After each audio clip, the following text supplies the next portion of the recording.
من هو كيفن كارلوس؟ صفقة الأهلي المنتظرة هداف الدوري السويسري. شهدت الساعات الماضية مفاوضات من إدارة النادي الأهلي برئاسة محمود الخطيب لضم اللاعب الأسباني كيفن كارلوس لتدعيم صفوف الفريق الأحمر بعد رحيل الفرنسي أنتوني موديست. وطلب السويسري مارسيل كولر المدير الفني للنادي الأهلي ضرورة التعاقد مع مهاجم جديد خلال فترة الانتقالات الصيفية الجارية من أجل خط الهجوم الفريق بجانب الفلسطيني وسام أبو علي. وكان كيفن كارلوس أحد اللاعبين التي وضع مسؤولي النادي الأهلي اهتماماتهم من أجل ضمه إلى القلعة الحمراء. الأسباني كيفن كارلوس من أصول نيجيرية بيلعب ضمن صفوف فريق ايفردون سبورت السويسري. ويتصدر كارلوس البالغ من العمر 23 سنة صدارة هداف الدوري السويسري بواقع 14 هدف وصناعة 4 أهداف. وتبلغ القيمة التسويقية للاعب 2 مليون دولار. وسجل خلال مسيرته القليلة في 35 هدف.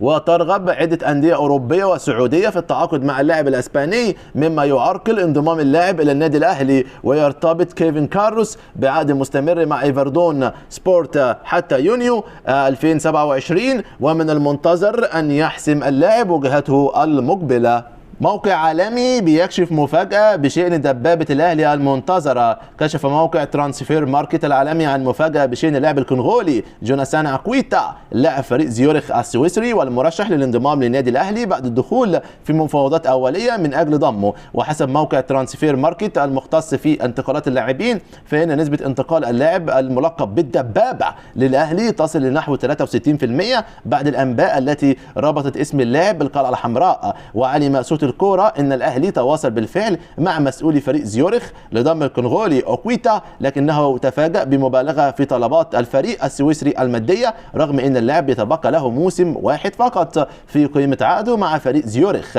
واشار المصدر الى ان هناك تواصل مع مسؤولي نادي زيورخ لتقليل الطلبات المادية من اجل ضم اللاعب لصفوف القلعة الحمراء. وحسب ترانسفير ماركت فقد شارك اللاعب الكونغولي مع نادي الموسم المنصرم في 38 مباراة ساهم خلالها في 15 هدف حيث سجل 12 وصنع 3. ومنذ انضمامه للفريق السويسري عام 2022 لعب أكويتا 78 مباراة وساهم خلالها في 26 هدف حيث سجل 20 هدف وصنع 6 آخرين. وعلى الصعيد الدولي حمل أكويتا قميص منتخب الكونغو الديمقراطي في مباراتين دون أن يسجل أو يصنع أي أهداف.